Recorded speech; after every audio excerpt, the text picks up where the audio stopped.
नमस्कार, बुलेटिन में आपका स्वागत है। आपके साथ मैं दीपेश बरगले। चले खबरों की शुरुआत करते हैं। एमपी कांग्रेस की कलह सड़क पर सामने आने लगी है।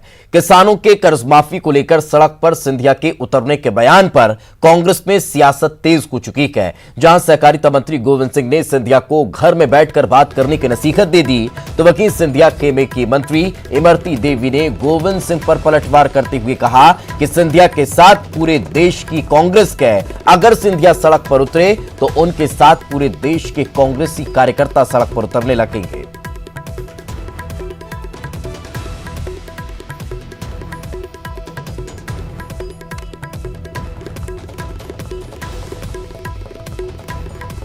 तो कांग्रेस की कला खुलकर सामने आने लगी है। एक के बाद एक आती ये बयानबाजी इस बात को स्पष्ट कर रही है कि कांग्रेस में सब कुछ ठीक नहीं चल रहा है। जब एक तरफ दिल्ली में कांग्रेसी अब दिग्गजों के बीच समन्वय बनाए रखने के लिए बैठक आयोजित होती है, उस बैठक के आयोजित होने के बाद भी अगर इस तरह की बयानबाजी और इस तरह की तकरार देखने को मिल रही है, तो फिर यह समझा जा सकता है कि वो समन्वय वहां पर बनता हुआ दिखाई नहीं दिया। लगातार एक के बाद एक इस तरह की बयानबाजी निकलकर सामने आ रही है। एक तरफ सरकार अपने 1 साल के कामकाज का अब ब्यौरा आलाकमान को सौंप रहा है, तो दूसरी तरफ कांग्रेस के ही कई बड़े नेता लगातार सरकार को अपने वचन पत्र की याद दिला रहे हैं। लेकिन जब यह पूरा मामला सामने आया, ज्योतिरादित्य सिंधिया ने सड़क पर उतरने की राजनीति की शुरुआत की, तो मुख्यमंत्री कमलनाथ ने 2 टूक शब्दों में कह दिया कि अगर सिंधिया उतरना चाहे तो उतर जाए। अब इसको लेकर मंत्रियों की प्रतिक्रिया निकलकर सामने आ रही है। क्या कुछ उन्होंने कहा, चलिए वो पहले सुनते हैं। अब जो कमलनाथ जी ने कहा है तो कुछ सोच समझ के ही कहा होगा। उतरना चाहिए उनको मैदान में। जो उनसे जब आप इस पर सवाल का उनसे पूछो सिंधिया जी से कि इतने वरिष्ठ नेता हैं तो उनको इस प्रकार के घर में बैठ के बात करो, कोई बात है चर्चा करो। आज तो वरिष्ठ नेता है, प्रदेश और देश में कांग्रेस का इनकी वरिष्ठता पर सम्मान है, तो उनको बैठ के अपने घर में देखें क्या व्यवस्था है, क्या कमी है। वो सड़क पर उतरने के लिए तो हम लोग विरोध में रहते थे, तब उतरते थे। अब सरकार जब जनता ने हमें कुर्सी पे बैठाना है तो हम सड़क पे काहे को उतरेंगे। तो समन्वय नहीं स्थापित। सड़क पर उतरने का काम उन्हें भारतीय जनता पार्टी शिवराज सिंह को दे रखा है, तो उनको एक काम दे दिया, काम था नहीं, तो सड़क पर उतरे, आंदोलन करें, जुलूस करें, ये काम उनको सौंप रखा है। 2 टूक शब्दों में आखिर मंत्री महोदय ने कह दिया कि सड़क पर उतरने की राजनीति करना बंद करें, ये काम बीजेपी का है उसे ही करने दें, घर में बैठकर अपनी बयानबाजी करें। इस तरह से अब कहीं ना कहीं कांग्रेस में ही अब अलग अलग मसलों को लेकर 2 फाड़कूती हुई दिखाई दे रही है। एक तरफ एक खेमा ज्योतिरादित्य सिंधिया के साथ खड़ा हुआ नजर आ रहा है, तो दूसरा खेमा उनके इस तरह की सक्रियता, उनकी बयानबाजी को लेकर सवाल खड़े कर रहा है। यही वजह है कि अब कांग्रेस अलग अलग होती हुई दिखाई दे रही है, या फिर यह कह लें कि मुद्दों पर अलग अलग राय कांग्रेस की नजर आ रही है। ऐसा ही एक मिलता जुलता मामला एक और है, जब अगर तीर्थ दर्शन योजना का जिक्र कर लिया जाए, क्योंकि वो भी हाल ही में इस तरह की बयानबाजी चल रही है, इसके साथ उसे जोड़कर देख भी सकते हैं नहीं भी। लेकिन सवाल मंत्री गोविंद सिंह ने उठाया कि तीर्थ दर्शन योजना फिजूल खर्ची उन्हें नजर आता है, तो वहीं उस पर अब मंत्री पीसी शर्मा ने अपनी प्रतिक्रिया दी है और उन्होंने कहा है कि ऐसा कुछ भी नहीं है। लेकिन जो कांग्रेस की कला है उस पर सवाल खड़े हो रखे हैं। सिंधिया आखिर क्यों सड़क पर उतरना चाहते हैं, यह सबसे बड़ा सवाल है कि आखिर इस राजनीति का अब कारण क्या है, इसके पीछे आखिर क्या मंशा है ज्योतिरादित्य सिंधिया की जो वो सड़क पर उतरना चाहते हैं। क्या दबाव की राजनीति ज्योतिरादित्य सिंधिया कर रखे हैं। एक सवाल यह भी खड़ा हो जाता है कि कहीं ऐसा तो नहीं है कि सिंधिया दबाव की राजनीति के तहत अपने आप को और ज्यादा उठाने का प्रयास कर रहे हों। क्या क्या आखिर सिंधिया की मंशा ये समझ से परे, क्योंकि लगातार ज्योतिरादित्य सिंधिया मध्य प्रदेश में सक्रिय नजर आ रखे हैं, तो फिर उनकी मंशा पर सवाल खड़े होने लगते हैं कि आखिर इस सक्रियता की वजह क्या है। क्या राज्यसभा इसका एक कारण है, क्या प्रदेश अध्यक्ष की कुर्सी इसका एक कारण है, या फिर हाल ही में दिल्ली में हुई कांग्रेस की करारी हार के बाद नेतृत्व परिवर्तन जो कांग्रेस में ऊपरी लेवल पर होने की चर्चा चल रही है, ये उसकी वजह क्या है? वचन पत्र के बहाने आकर सिंधिया किसे घेरना चाहते हैं, ये भी एक सवाल खड़ा होता है। तो ये वो तमाम सवाल है जो कहीं ना कहीं न्यूज 18 भी खड़े कर रहा है और लोगों के भी जहन में है।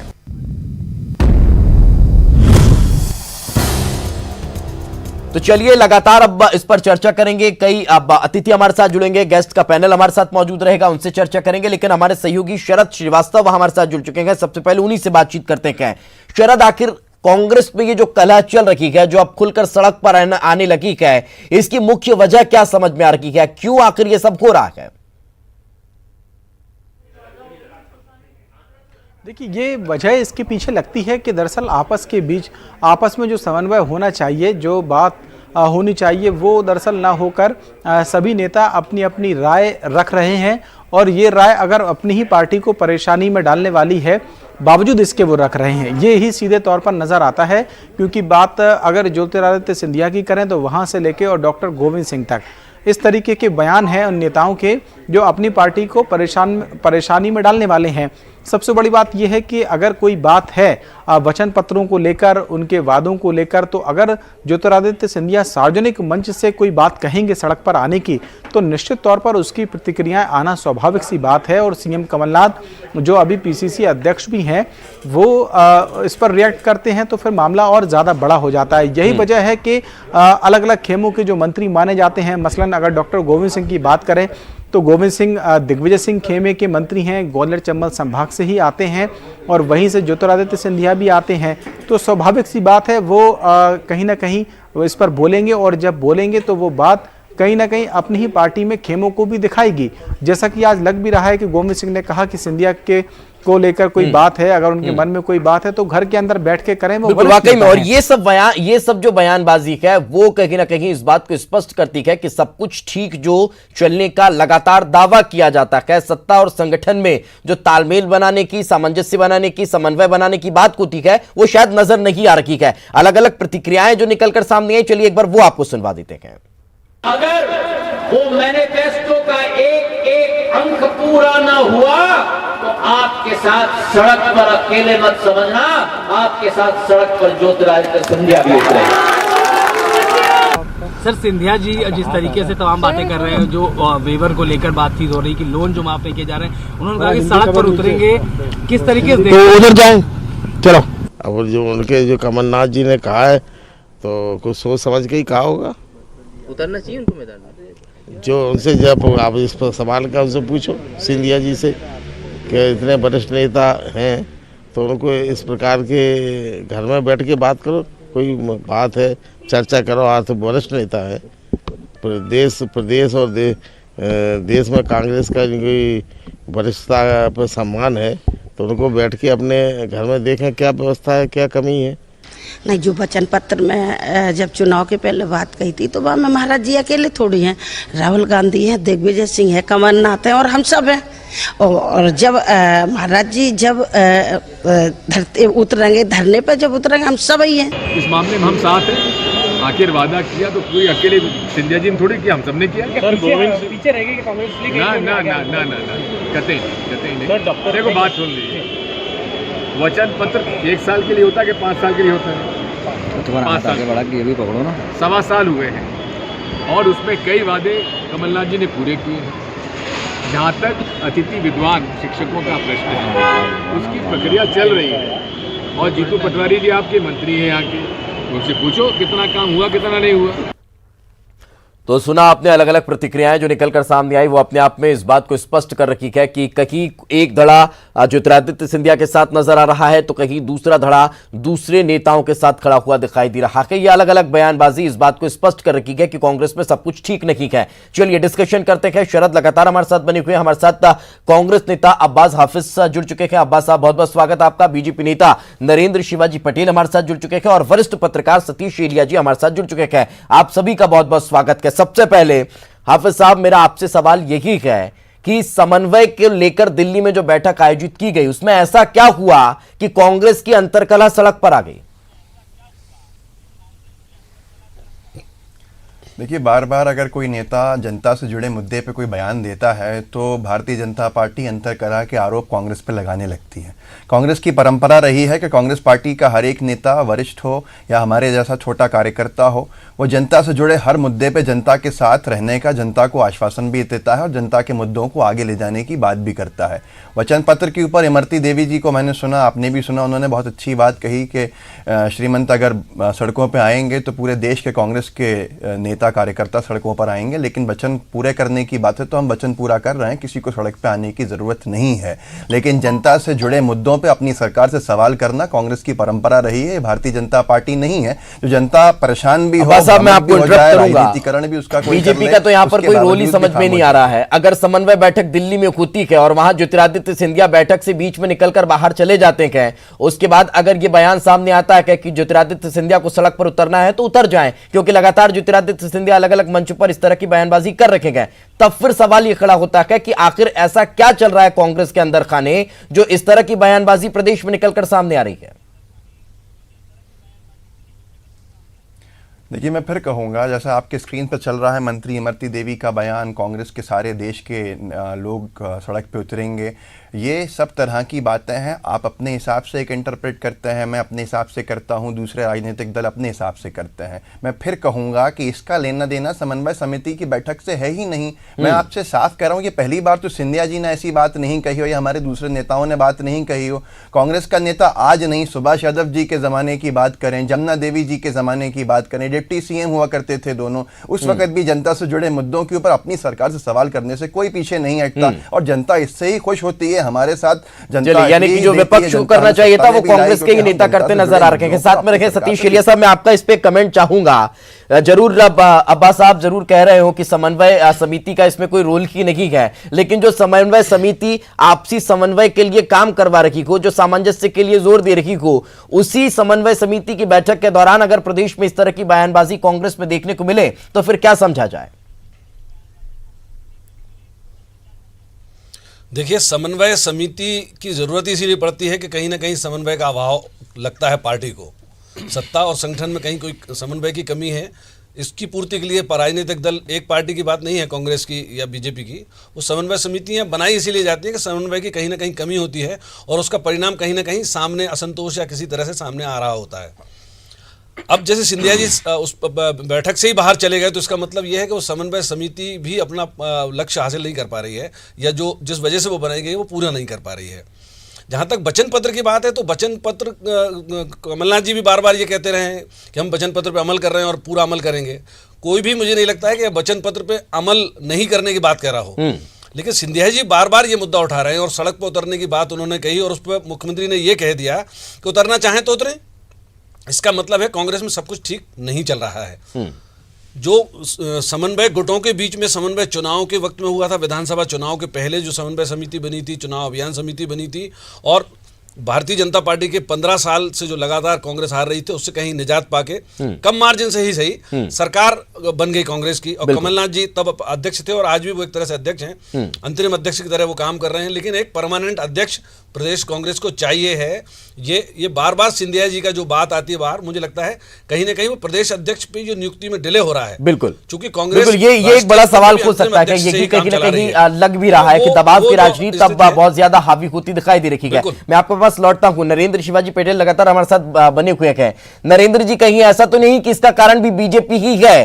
क्योंकि जो मुद्दे एक सशक्त विपक्ष होने के नाते आपको उठाना चाहिए था, चाहे वो जन घोषणा पत्र के पूरा होने की बात को, चाहे वो जो विद्वान धरने पर बैठे हुए उनकी बात को, कर्ज माफी का जिक्र को, उन तमाम मुद्दों को लेकर अगर बीजेपी सड़क पर उतरती तो शायद कांग्रेस में सिर्फ टवल की नौबत नहीं आती। ना दीपेश जी, आपने बहुत अच्छी तर्क दिया है। मैं समझता हूँ शायद कांग्रेस के हमारे प्रवक्ता साथी इतना अच्छा नहीं दे पाए, हालांकि वो हमारे सिर्फ बाल को हमारे पार्लियामेंट डालने की कोशिश जरूर कर रहे थे, जिससे आपने स्वयं ने इनकार कर दिया।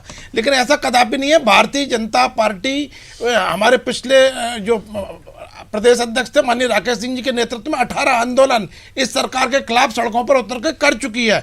हमारे जो नवनियुक्त प्रदेश अध्यक्ष आदरणीय विष्णुदत्त शर्मा जी, उन्होंने भी बनते से ही सबसे पहली घोषणा की है। सर, राकेश जी अलग चल रहे थे, शिवराज जी अपनी अलग राजनीति चला रखे गए, पार्टी अलग चल रही है, यहाँ पर भी तो सब अलग अलग चल रहा है, तो कहीं ये एक सामंजस्य होता तो कांग्रेस में भी बन पाता ना।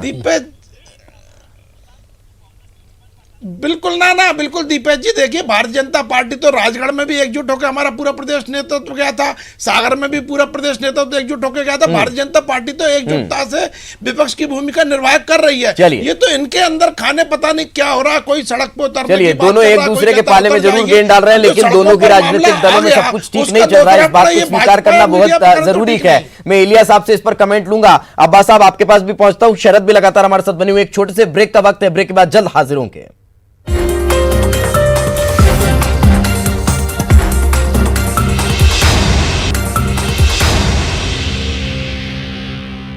तो ब्रेक के बाद एक बार फिर आपका स्वागत है। लगातार हम चर्चा कर रहे हैं, चूंकि जिस तरह की आप बयानबाजी निकलकर सामने आ रही है, क्योंकि यह वही कांग्रेस है जो आज से लगभग 1.5 साल पहले अलग अलग मसलों को लेकर करार किया करती थी, लेकिन अब 1.5 साल बाद उसकी तकरार खुलकर सामने आने लगी है। अब्बास हाफिज साहब और पूरा पैनल हमारे साथ लगातार बना हुआ है। अब्बास साहब, सवाल ये कि आखिर ये नौबत क्यों आ रही है? लगातार अगर इस बात का दबाव बनाया जा रहा है, इस बात को कहा जा रहा है कि 1 साल में प्रदेश सरकार ने बहुत काम किया, और बेशक किए हैं, लेकिन फिर उस पर सवाल आखिर क्यों खड़े हो रहे हैं? चाहे ज्योतिरादित्य सिंधिया हो, लक्ष्मण सिंह हो, अभी हाल ही में गोविंद सिंह ने भी ये बयान दे दिया था कि कर्ज माफी हम नहीं कर पाए। तो ये तमाम तरह के सवाल आखिर अपने ही वचन पत्र पर क्यों उठाए जा रहे हैं? गोविंद सिंह जी का बयान सुनने चाहिए और पूरी तरह से सुनना चाहिए। मेरी खुद उनसे चर्चा हुई जिस दिन उन्होंने ये बयान दिया था। उन्होंने बहुत साफ कहा, स्पष्ट तौर पे कहा कि मैंने यही कहा है कि ख़जाने हमें खाली मिले, व्यवस्थाएं ऐसी मिली कि हमने जो वादा 10 दिन में पूरा कर देने का किया था उसमें समय लगने लगा। तो ये नहीं कहा कि हमने कर्ज माफ़ी नहीं कर पाए। कर्ज माफ़ी चल रही है, और जिस कार्यक्रम में वो गए थे वहाँ कर्ज माफ़ी करके ही तकरीबन 22 करोड़ के सर्टिफिकेट्स उन्होंने बांटे थे वहाँ पर। तो ये बात गलत है कह देना कि गोविंद सिंह जी ने ये आरोप लगाया। इमरती देवी जी ने अभी क्या कहा? इमरती देवी जी ने ये कहा कि सड़कों पर उतरने की किसी को जरूरत नहीं, क्योंकि हम वचन पूरा कर रहे हैं। सिंधिया जी ये कह रहे हैं, लेकिन उन्होंने ये भी तो कहा कि अगर उतरेंगे तो पूरी कांग्रेस उनके साथ, क्या उस पर भी तो ध्यान रखिए। दिग्विजय सिंह ने भी कहा कि सिर्फ ज्योतिरादित्य सिंधिया ने ही अकेले ने वचन नहीं दिया था, हम सबके साथ कि हम भी उतरेंगे। खैर, मैं आ रहा हूं आपके साथ। पटेल साहब लगातार बने हुए हैं। पटेल साहब, आपका एक कमेंट चाहूंगा इस पूरे मामले को लेकर। जी, मैं आ रहा हूं अब्बास साहब। जी दीपेश जी, देखिए दीपेश जी, जिस तरह से पूरा मामला हुआ है कि पहले माननीय सिंधिया जी बैठक से उठ के आए, उसके बाद में पत्रकारों से चर्चा करते हुए माननीय मुख्यमंत्री जो हमारे बहुत सौम्य है, बहुत शालीनता से ही टिप्पणी करते हैं, लेकिन 2 प्रश्नों के उत्तर तो उन्होंने बड़ी शालीनता से दी, और तीसरे प्रश्न के बाद में जब सिंधिया जी का प्रश्न किया गया उनसे, तो उन्होंने बड़ी तल्खी से केवल 2 शब्द कहे जो बहुत मतलब मायने रखते हैं, उतर जाएं। पत्रकारों ने पूछा कि वो सड़कों पर उतरने की बात कर रहे हैं, तो उन्होंने कहा उतर जाएं। तो ये जिस तल्खी से उत्तर दिया, निश्चित रूप से वो सड़क पर खड़े होकर इस तरह का उत्तर देना चिंता का विषय है, और ये समझ में आता कहीं ना कहीं कांग्रेस के अंदर सब कुछ ठीक नहीं चल रहा है। इलिया साहब, एक सवाल यहाँ पर यह भी खड़ा होता है कि अगर कांग्रेस के नेताओं की इस तरह की बयानबाजी सामने आ रही है, तो क्या इसमें ये जो सिनेरियो अभी निर्मित हो रहा है ये बहुत ज्यादा मायने रखता है? चाहे वो राज्यसभा का जिक्र कर लिया जाए, प्रदेशाध्यक्ष का जिक्र कर लिया जाए, या फिर दिल्ली चुनाव में हुई करारी शिकस्त के बाद राष्ट्रीय नेतृत्व पर सवाल खड़े हो रहे हों, तो उन सबका जिक्र कर लिया जाए। बिल्कुल देखिए दीपेश जी, ये बात सवाल मैं सतीश एलिया जी से जवाब चाहूंगा। सतीश सर। हाँ, देखिए, नहीं, मैं आपको बताऊं कि ये तो बहुत स्वाभाविक सी बात है कि कमलनाथ जी प्रदेश कांग्रेस के अध्यक्ष थे, फिर वो मुख्यमंत्री बन गए, और तब से ये बात चल रही थी कि मुख्यमंत्री इनके बनने के बाद नया प्रदेश अध्यक्ष बनाया जाएगा। कई बार ऐसा लगा कि अब राहुल गांधी राजी हो गए हैं, सोनिया जी राजी हो गई हैं, दीपक बावरिया ने बातचीत कर ली है लोगों से, राय शुमारी हो गई, तमाम तरह की जो प्रक्रिया एक बताई जाती है वो सब हो गई, लेकिन वो नियुक्ति नहीं हो पाई। और नियुक्ति होनी है। कमलनाथ जी भी ये कह चुके हैं कि वो मुख्यमंत्री बन गए हैं, तो वो प्रदेश अध्यक्ष के पद पर नहीं रहना चाहते हैं। एक तरह से वो अंतरिम अध्यक्ष हैं, चूंकि वो मुख्यमंत्री हैं, और वो अध्यक्ष पद पर वो नहीं रहना चाहते हैं। नई नियुक्ति नहीं हो रही है, इसका मतलब यह है कि कांग्रेस का जो आला कमान है, सोनिया गांधी खुद अंतरिम अध्यक्ष हैं, कांग्रेस का आला कमान से लेकर प्रदेश का जो संगठन का मुखिया का पद है वो अंतिम व्यवस्था में ही चल रहा है ना। और आखिर सिंधिया जी भी 14 महीने से प्रतीक्षा ही कर रहे हैं जी। आप देखिए राजस्थान में सचिन पायलट ने उप मुख्यमंत्री का पद ले लिया था। बिल्कुल, यही एक बड़ा सवाल है कि मध्य प्रदेश यही में स्थिति सिंधिया है, जी ने वो यही पद वजह ले है कि लिया लगातार इस उप तरह की बयानबाजी सामने आ रही है। एक लास्ट कमेंट शरद मैं आपसे भी चाहूंगा कि जब प्रदेशाध्यक्ष के मसले का जिक्र होता है तब कहीं ना कहीं इस तरह के विवाद खुलकर सामने आ जाते हैं। ये कहीं इस बात को तो नहीं दर्शाते कि किसी भी तरह से इन सब चीजों को पोस्टपोन कर दिया जाए या फिर इसको डाइवर्ट कर दिया जाए? ज्योतिरादित्य सिंधिया भी अगर इस तरह की बात करते हैं तो उसमें भी कहीं ये नजर तो नहीं आता? देखिए, कोई तो वजह है इसके पीछे जिसको लेकर कोई सहमति या तो पार्टी के अंदर बन नहीं पा रही है या फिर किसी बात को लेकर असमंजस की स्थिति है। देखिए, एक बात बिल्कुल आपने सही कही थी कि अभी नरेंद्र शिवाजी पटेल भी एक बात बोल रहे थे कि अगर सीएम से कोई सवाल किया गया था सिंधिया के बारे में कि वो कह रहे हैं कि सड़क पर उतर जाएंगे, तो जिस अंदाज में उन्होंने जवाब दिया उनसे लगता है कि कहीं ना कहीं पार्टी के अंदर हर बात या सब कुछ ठीक ठाक नहीं चल रहा है और किसी न किसी बात को लेकर कशमकश है। बिल्कुल, यानी कि भले समन्वय बैठक की आयोजित की गई हो लेकिन उसमें भी समन्वय बनता हुआ दिखाई नहीं दिया। ये इस बात को स्पष्ट कर रहा है कि कहीं ना कहीं कोई एक टीस है जो किसी न किसी रूप में मन में बनी हुई है और वही बार बार निकलकर सामने आती है। खैर, बहुत बहुत शुक्रिया आप सभी का हमारे साथ चर्चा में जुड़ने के लिए और बातचीत करने के लिए। इसके साथ इस बुलेटिन में फिलहाल इतना ही। खबरें लगातार जारी है।